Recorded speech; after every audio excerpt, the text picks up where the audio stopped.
Hello दोस्तों। तो mechanical properties of fluid में ही आगे उसको बढ़ाते हुए हमारे पास टॉपिक है विस्कोसिटी। अब हमारे पास छोटे छोटे टॉपिक बचे हैं, तो उसमें एक टॉपिक है एक विस्कोसिटी।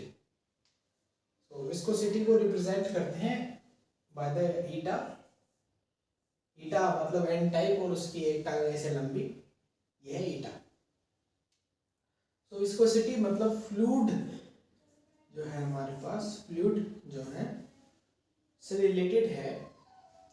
जब कोई फ्लूइड फ्लो करता है, या हम इजी इसको करने के लिए एग्जांपल लिक्विड को समझते हैं।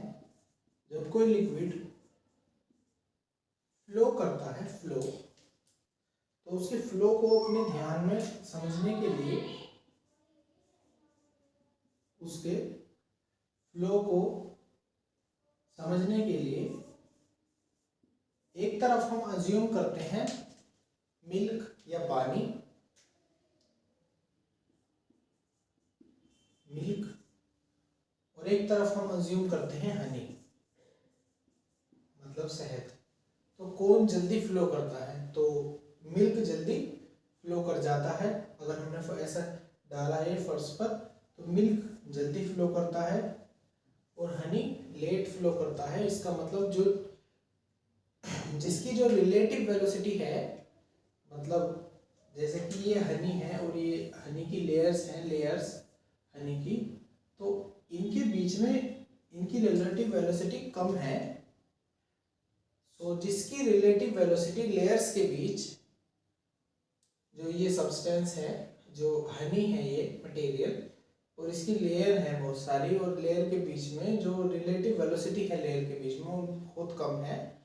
तो इसका मतलब उसकी विस्कोसिटी ज़्यादा है, मतलब उसके ईटा की वैल्यू ज़्यादा है। इजीली मतलब जो लेट फ्लो करता है उसकी विस्कोसिटी उतनी ज़्यादा है, मतलब हनी की विस्कोसिटी ज़्यादा है कंपैरिजन में मिल्क के। मिल्क की विस्कोसिटी कम है, हनी की विस्कोसिटी ज़्यादा है, क्योंकि हनी लेट फ्लो करता है और मिल्क जल्दी फ्लो करता है। सो ये बेस्ड है फ्लो के ऊपर,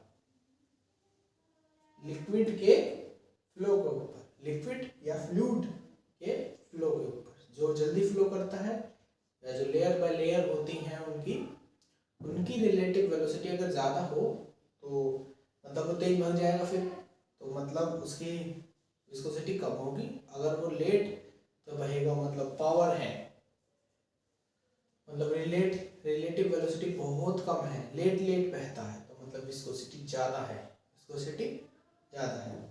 तो उसमें श्रिंक करने का भी वही तरीका है कि जब जिसकी विस्कोसिटी, जिस मटेरियल की विस्कोसिटी जितनी ज़्यादा होगी, तो उसमें दूसरी चीज़ उतनी ही कम श्रिंक करेगी, क्योंकि वो डेंस सी होगी ना, कुछ ज़्यादा, बहुत ज़्यादा हार्ड होगी, ज़्यादा। जैसे कि हमारे पास ये तीन मटेरियल हैं,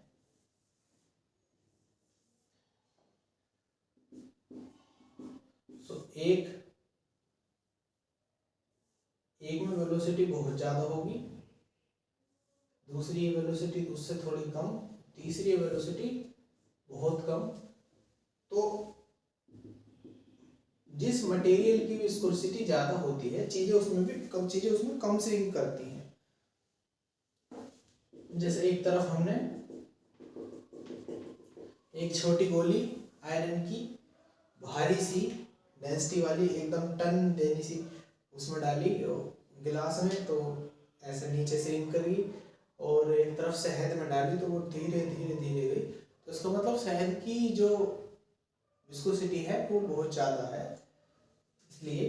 और शहद बहता भी देर में है, जो चीज़ बहती देर में है उसकी विस्कोसिटी ज़्यादा है। तो ये जल्दी, इसकी वेलोसिटी इसमें ज़्यादा है, इससे इसमें थोड़ी कम, इससे इसमें थोड़ी कम। तो इसका मतलब इसमें ईटा की वैल्यू सबसे कम है, इससे ज़्यादा इसमें है, और इससे ज़्यादा इसमें है ईटा की वैल्यू। तो मतलब जो चीज़ ज़्यादा हार्ड सी होगी उसकी विस्कोसिटी ज़्यादा होगी, तो चीज़ें उसमें कम श्रिंक करेंगी, देर में करेंगे श्रिंक। और एक ये विस्कोसिटी हुई, विस्कोसिटी मतलब लिक्विड में हम समझ सकते हैं उनके फ्लो को लेकर के। जो उनकी लेयर बाय लेयर होती हैं, अगर उनकी रिलेटिव वेलोसिटी बहुत कम है तो विस्कोसिटी उनकी ज़्यादा होती है। तो चीज़ें ऐसे ही बह जा रही हैं तो मतलब विस्कोसिटी कम है उनकी। हम इस बात को समझने के लिए ये हम विस्कस फोर्स का एग्जांपल लेते हैं। विस्कस फोर्स तो ये लेयर हैं बहुत सारी लेयर है। अब हम समझते हैं विस्कस फोर्स। जो इन लेयर्स के बीच में जो परपेंडिकुलर एरिया से, अगर ये एरिया है हमारा, ये लेयर का जो एरिया है, जितना ज्यादा एरिया होगा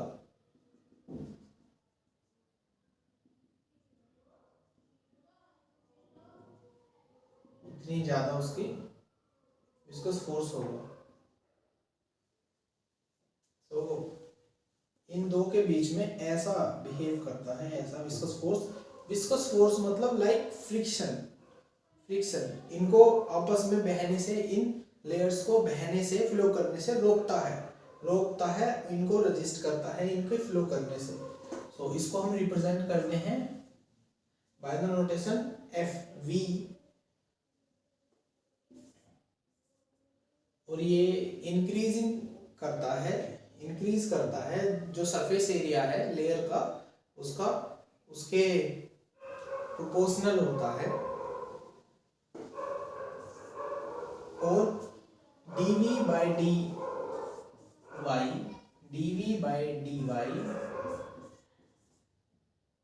ये भी प्रोपोर्शनल होता है। सो इन दोनों को मिलाने के बाद, इन दोनों इक्वेशन को मिलाने के बाद, इक्वेशन 1 और इक्वेशन 2 को मिलाने के बाद Fv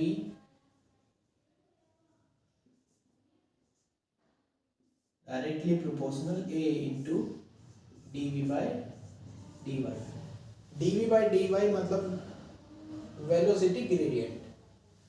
dv by dy is equal to velocity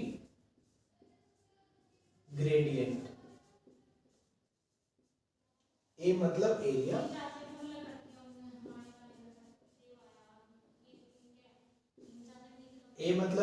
dv by dy मतलब वेलोसिटी ग्रेडियंट। वेलोसिटी ग्रेडियंट मतलब वेलोसिटी कितनी चेंज कर रही है dy के चेंज होने से। मतलब अगर हमारे पास dy ये है तो हमारे पास ऐसा कुछ वेलोसिटी होगी। हम इसको छोटा भी ले सकते हैं ऐसा,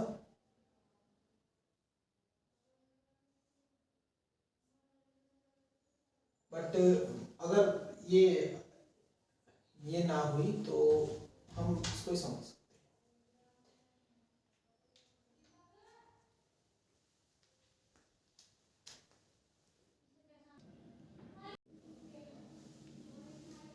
तो ये हमारे पास है viscous force Fv is directly proportional to A into dv by dt। A area है, सरफेस एरिया या जो हम लेयर ले रहे हैं उसका एरिया, और dv by dt velocity gradient. और इस हम प्रोपोर्शनैलिटी साइन को हटाएंगे और एक कांस्टेंट लगाएंगे, proportionality constant. So Fv is equal to eta मतलब इसी को हम विस्कोसिटी कह रहे हैं, A dv by dy। So ये हमारे पास हुआ Fv is equal to na dv by dy। जो विस्कस फोर्स है, विस्कस फोर्स एक मतलब ऐसा फोर्स जैसा हमारे पास काइनेमेटिक्स में हम बोल रहे थे फ्रिक्शन, जो एक लेयर और दूसरी लेयर के बीच में उनके मोशन को अपोज करता है, उसको बोलते हैं फ्रिक्शन फोर्स। जो उनके मोशन को अपोज करता है उस फोर्स को बोलते हैं फ्रिक्शन फोर्स। और ऐसे ही यहाँ फ्लूइड मैकेनिक्स में जो उनके मोशन को अपोज करता है, पीछे की तरफ डायरेक्शन में फोर्स लगता है लेयर्स के बीच में, उसको बोलते हैं विस्कस फोर्स। फ्रिक्शन फोर्स वहाँ, यहाँ लाइक विस्कस फोर्स। सो ये हमारे पास हुआ विस्कस फोर्स। और हमने बताया इसकी विस्कोसिटी मतलब जो जिसका फ्लो बहने के, अगर हम तौर पे समझे, फ्लो के तौर पे समझे तो जिसका फ्लो तेज होता है उसकी विस्कोसिटी कम होती है, उसकी विस्कोसिटी ज़्यादा होती है। जिसका फ्लो ज़्यादा होता है मतलब जो तेज बह जाता है उसकी विस्कोसिटी कम होती है। और जो तेज नहीं बहता, जो ठोस सा होता है, कुछ हार्ड होता है जैसा हनी, तो उसकी विस्कोसिटी ज़्यादा होती है। तो विस्कोसिटी ज़्यादा होती है इसकी, और इसकी विस्कोसिटी कम होती है। ईटा की वैल्यू कम होती है, ईटा की वैल्यू ज़्यादा होती है। और ये हमारे पास सिंक के ऊपर एग्जाम्पल है कि जैसे जैसे विस्कोसिटी बढ़ती है तो चीज़ें भी कम सिंक करती है, उसमें कम डूबती हैं। और एक फोर्स लगता है उनके बीच में, उसको बोलते हैं विस्कस फोर्स। जो हमारे पास ऑब्जेक्ट है ये गोल, उसके और इस पॉइंट लेयर के बीच में फोर्स लगता है Fv, viscous force. Viscous force एक बॉयंसी फोर्स भी लगता है ऊपर की तरफ, अगर चीजें नीचे की तरफ डूब रही हैं तो बॉयंसी फोर्स ऊपर की तरफ, और फ्रिक्शन जो विस्कस फोर्स है वो भी ऊपर की तरफ।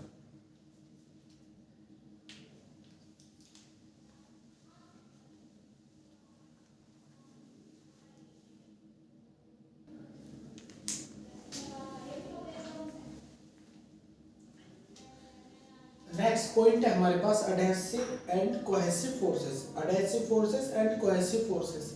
सो अडहेसिव फोर्सेस जो होते हैं वो एक जो अलग अलग टाइप के हमारे पास सब्सटेंस हैं उनके बीच में जो फोर्सेस होते हैं, उनके बीच में मॉलिक्यूल्स के बीच में जो फोर्सेस होते हैं उनको बोलते हैं अडहेसिव फोर्सेस। सो अट्रैक्टिव फोर्सेस हैं ये भी अट्रैक्टिव फोर्सेस हैं, बट ये सेम काइंड ऑफ सब्सटेंस के लिए हैं और ये डिफरेंट काइंड ऑफ सब्सटेंस के लिए हैं। वो उनके बीच जो मॉलिक्यूल्स के बीच जो अट्रैक्टिव फोर्स है उनके लिए। सो अट्रैक्टिव फोर्स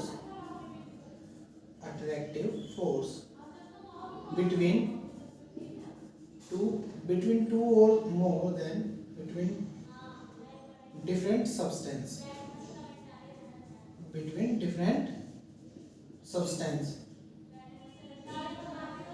ये वाला हमारे पास attractive force between same substance। अब ये सब्सटेंस जो हम लिख रहे हैं बिटवीन सेम सब्सटेंस के जो मॉलिक्यूल्स हैं उनके बीच में फोर्सेस है। जैसे कि हम समझते हैं ये मार्कर है, मार्कर की इंक है, जो इंक है उसके मॉलिक्यूल्स उनके बीच में है कोहेसिव फोर्सेस, मतलब वो सेम टाइप के अपने ही अपने केमिकल में चिपकते हैं बस। जैसे कि ये है तो ये एक सीधी लकीर हुई तो ये अपने अपने में तो चिपकते हैं, बट ये मैंने ऐसे हटा दी तो ये मार्कर से नहीं चिपके, बट इसके मॉलिक्यूल्स मार्कर से नहीं चिपके, तो ये हुआ कोहेसिव फोर्स।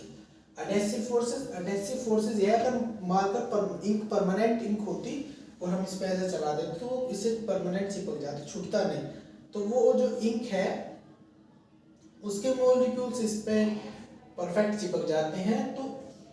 तो उसके मॉलिक्यूल्स और इस बोर्ड के बीच में मॉलिक्यूल्स के बीच में है अडहेसिव फोर्सेस। अगर सेम काइंड के हैं सब्सटेंस सो कोहेसिव फोर्सेस। इसमें जैसे कि मार्कर है, जैसे कि पारा है और व्हाइट बोर्ड इंक हुई,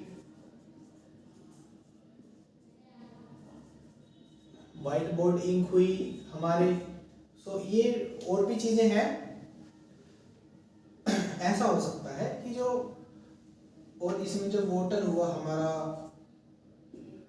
गम हुई, मतलब ये हमने कॉमन एग्जांपल ले लिए, बट जो ऐसा नहीं है कि जो जैसे वाटर है तो उसके अंदर कोहेसिव फोर्स नहीं है, उसके मॉलिक्यूल्स अपने से तो अट्रैक्ट करते हैं पर दूसरे से भी अट्रैक्ट करते हैं, वो चिपक जाते हैं दूसरे से। तो जो मॉलिक्यूल्स डिफरेंट टाइप की चीज़ों से चिपकने की जो नेचर है उसको बोलते हैं, हाँ भाई उनके मॉलिक्यूल्स के बीच में है अडहेसिव फोर्सेस। अलग अलग सब्सटेंस से चिपक जाते हैं adhesive forces, same kind of substance से चिपक जाते हैं कोहेसिव फोर्सेस। सो इनके बीच में जो हम एग्जांपल लिए, इनके बीच में ऐसा हो सकता है कि इसके बीच में जैसा वाटर है तो इसमें इसके मॉलिक्यूल्स में कोहेसिव फोर्स भी होता है, क्योंकि वाटर भी चिपकते हुए बहुत कम होता है ना, दूसरे से भी ये चिपक जाते हैं। तो हमने एग्जांपल ले लिया एडहेसिव। व्हाइट बोर्डिंग हुई, अभी मैंने एग्जांपल इसका दिखाया, तो उसका एग्जांपल ले लिया मैंने कोहेसिव में। तो उसका देखते हैं। अब हम देखते हैं स्टोक्स लॉ। सो सपोज हमने एक स्पेयर लिया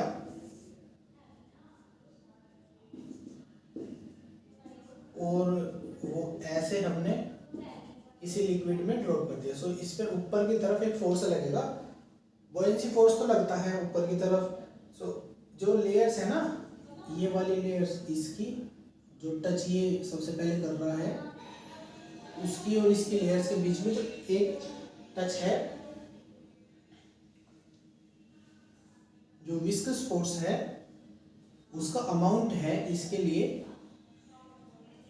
6 पाई ईटा और v जो है ना, ये टर्मिनल वेलोसिटी हम इसको डिफाइन किया है ऐसा। टर्मिनल वेलोसिटी अभी आगे आएगी। टर्मिनल वेलोसिटी मतलब कॉमन वेलोसिटी, जब एयर रेजिस्टेंस और नेट वेट इक्वल हो जाते हैं, उसके बाद जो वेलोसिटी अचीव होती है उसे बोलते हैं टर्मिनल वेलोसिटी। सो हमने बताया स्टोक्स लॉ में जब कोई परफेक्ट स्फीयर या स्फीयर लाइक शेप किसी लिक्विड में डूबती है, तो उसकी लेयर ऊपर वाली और लिक्विड की लेयर के बीच में एक फोर्स लगता है जो उसको ऊपर की तरफ धकेलता है, ऐसा ऊपर की तरफ, क्योंकि वो अभी मैंने बताया कि जिसका विस्कोसिटी जितनी ज़्यादा होती है उसको ऊपर की तरफ धकेलता है, इस वजह से नीचे नीचे आराम से जाता है। सो लेयर जो ऊपर की तरफ इसको धकेल रही है, इस स्फीयर और इन लेयर के बीच में फोर्सेस है, विस्कस फोर्सेस। इसका अमाउंट है 6 पाई ईटा आरवी। ईटा यहाँ विस्कोसिटी है इस लिक्विड की, और R radius of this sphere and v is velocity, इस स्फीयर की वेलोसिटी इस लिक्विड में। सो ये हुआ हमारे पास स्टोक्स लॉ। अब हम इसके बाद देखते हैं टर्मिनल वेलोसिटी।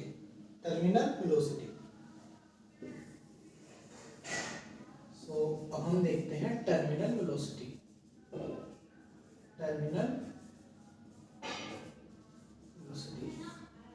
सो जब कोई चीज इंस्टेंटेनियस ऊपर से, जैसे को हम एरोप्लेन में नीचे गए और हमें किसी ने धक्का दे दिया और हम उड़े कम, तो हम थोड़ी देर तो तिलमिलाए और फिर आराम से एक वेलोसिटी अचीव हुई और फिर हम कांस्टेंट उसी वेलोसिटी से नीचे की तरफ आए।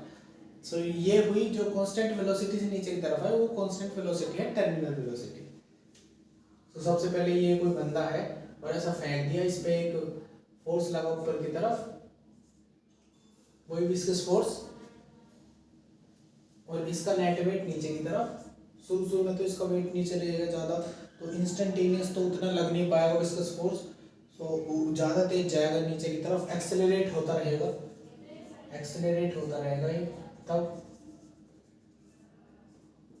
बट कुछ टाइम बाद इसका जो वेट है, ये W है, और ये दोनों सेम हो जाएंगे, और जब ये सेम हो जाएंगे तो एक्सेलरेशन जीरो हो जाएगा, मतलब एक्सेलरेट नहीं करेगी, फिर एक वेलोसिटी आ जाएगी, कॉमन वेलोसिटी आ जाएगी, फिर एक जिस वेलोसिटी को हमने बोला टर्मिनल वेलोसिटी।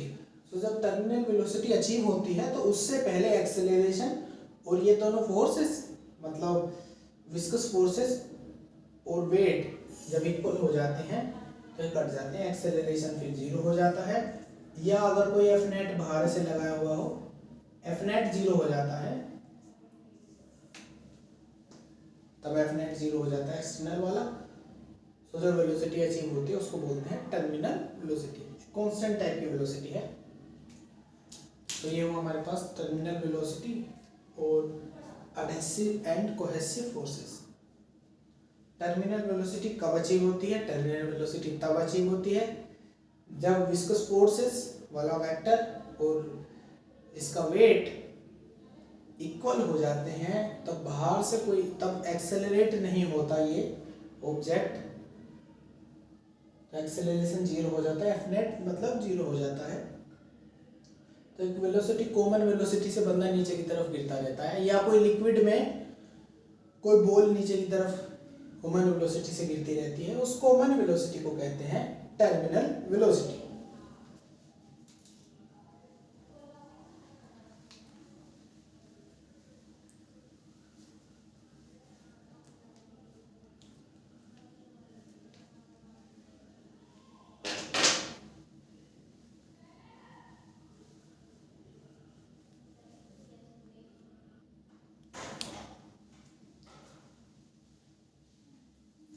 टर्मिनल वेलोसिटी में जो vt की वैल्यू है vt की वैल्यू है वो है 2/9 r स्क्वायर g बाय ईटा। और सपोज ये लिक्विड है और इसमें बॉल डूब रही है ऐसा, तो इसकी ये मैंने तब का केस लिया है कि ये बॉल इसमें डूब रही है रो एस और इस लिक्विड की है rho, so rho S minus rho L. V T is equal to 2/9 R square G upon eta into rho S minus rho L. ऐसा समझ सकते हैं कि 2/9 होगा R square G by eta और डेंसिटी का डिफरेंस। यहाँ ज़्यादा डेंसिटी है इसकी क्योंकि इसमें श्रिंक कर रहा है, और कम डेंसिटी है लिक्विड की। ये आता है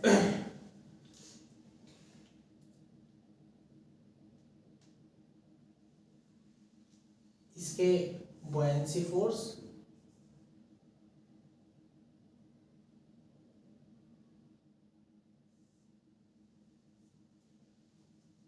इसके बुयांसी फोर्स और इसके विस्कस फोर्स को ऐड करने से तब हम इक्वेट करते हैं इसके मास के साथ,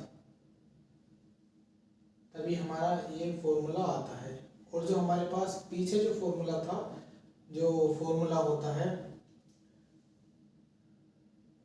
6 pi eta R V, 6 pi eta R V, V terminal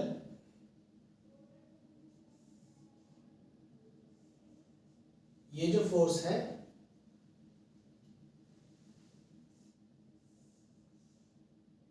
ये फोर्स है हमारा स्टोक्स लॉ से आया है। ये जो अमाउंट है फोर्स का अमाउंट, ये एक्सपेरिमेंटल है, ये इतना ही है मतलब।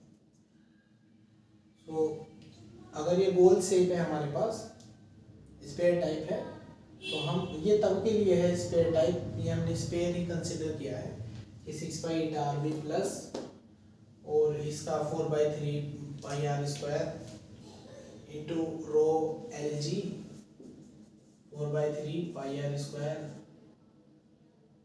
Into rho L G is equal to 4/3 pi R 4/3 pi R cube rho 4/3 pi R cube rho L G 4/3 pi R cube rho S. ये हमने फिर ऐसा इक्वेट किया है, ये दोनों का सम करके हमने फॉर्मूला हमारे पास आया है स्टोक्स लॉ से। और ये बुयांसी फोर्स, ये इसका मास, ये तब हमारे पास ये फॉर्मूला आया है। ये विस्कस फोर्स है 6 पाई ईटा आर वी, ये होता है स्पेयर के लिए। अब हम देखते हैं जो हमारे पास कोई टर्मिनल वेलोसिटी होती है उसका एग्जांपल, टर्मिनल वेलोसिटी का। अगर सपोज हमारे पास कोई बलून होता या बबल होता, कोई बबल होता, तो बबल हमेशा ऊपर की तरफ जाता है। स्पेयर टाइप में होता है बबल, ऊपर की तरफ जाता है। क्यों ऊपर की तरफ जाता है? क्योंकि उसमें मास कम होता है, उसकी डेंसिटी बहुत कम होती है, वो फिर ऊपर की तरफ इसलिए जाता है। सो अगर हमारे पास उसकी टर्मिनल वेलोसिटी निकालनी है ऊपर की तरफ, कॉमन वेलोसिटी है टर्मिनल वेलोसिटी, सो ये फॉर्मूला रहेगा। बस खाली ये जो डेंसिटी का डिफरेंस है वो रखना पड़ेगा। क्योंकि हम रो एस माइनस रो एल हमने तब किया है जब ये ठोस है, बिल्कुल एकदम हार्ड है और ये इसमें सिंक कर रहा है। बट बबल वाले केस में उल्टा होगा। वैल्यू इसकी जो यहाँ हम खाली एक कॉमन रो लिख देंगे, रो जो लिक्विड वाला होगा रो, बस खाली वो। और जो आर है वो यहाँ इसका रेडियस है इस स्फीयर की। तो जब यहाँ आर होगी उस केस में, बबल वाले केस में, वो बबल की रेडियस होगी। ईटा होगा विस्कोसिटी कांस्टेंट। सो विस्कोसिटी की वैल्यू लिक्विड की वैल्यू होगी। तो ये है हमारे पास टर्मिनल वेलोसिटी अचीव होती है। टर्मिनल वेलोसिटी मतलब है कॉमन वेलोसिटी, जब उसके फोर्सेस और वेट उसका बैलेंस हो जाता है, कोई एक्सेलरेट नहीं होती ऑब्जेक्ट, नेट फोर्स जीरो हो जाता है, तब हमारे पास जो अचीव होती है वो है टर्मिनल वेलोसिटी।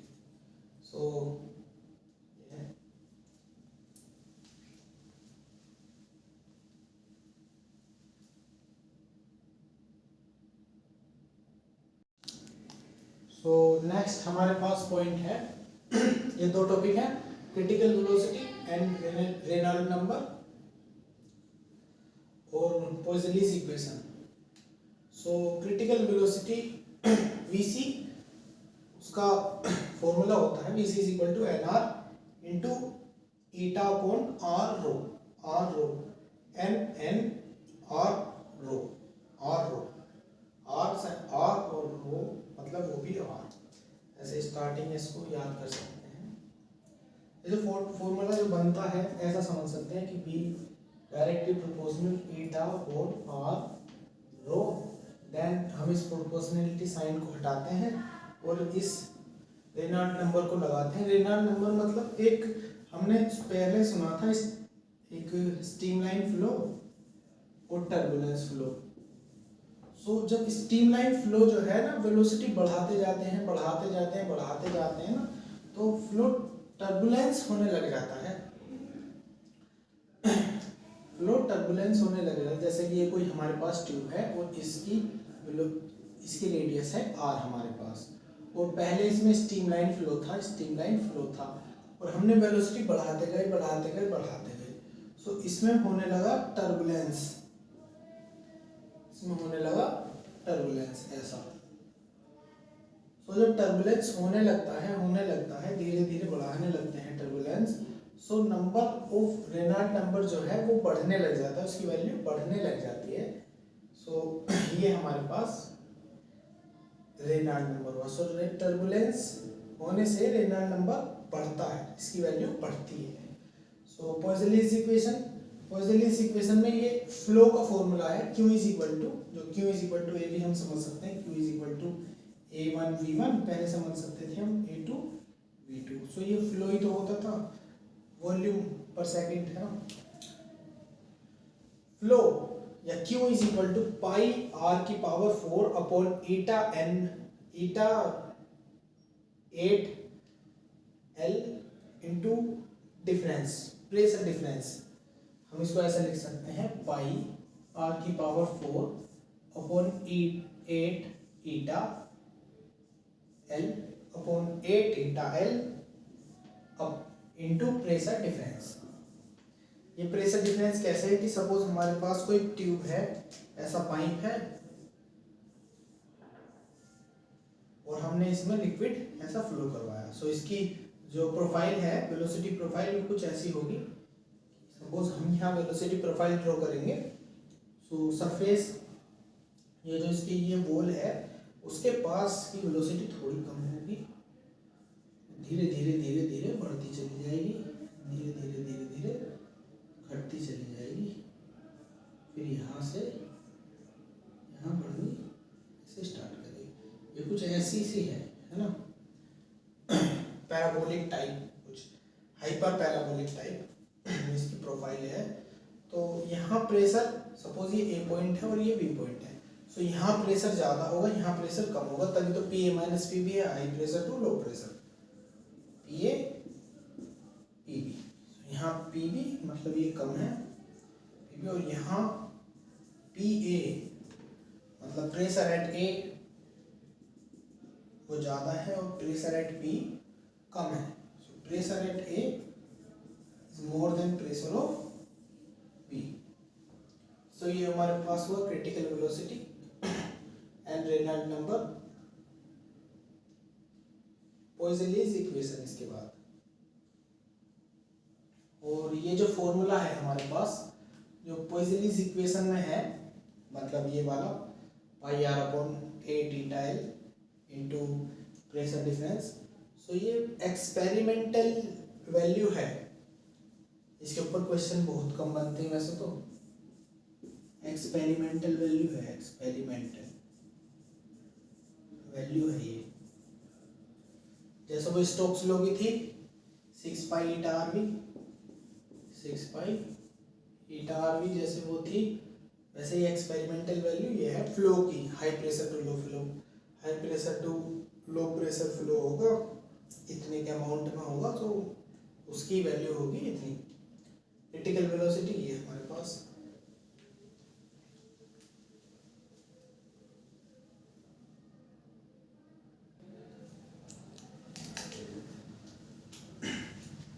अगर हम ईटा की बात करें, ईटा की, सो ये मेजर होता है पॉइजनली में। So 1 poiseuille is equal to 10 poise. So 10 poise मिलेंगे, सो 1 पॉइजनली बनेगा, मतलब ये ऐसा यूनिट है विस्कोसिटी की, ये सीजीएस यूनिट है। So 1 poiseuille is equal to 10 पोइज।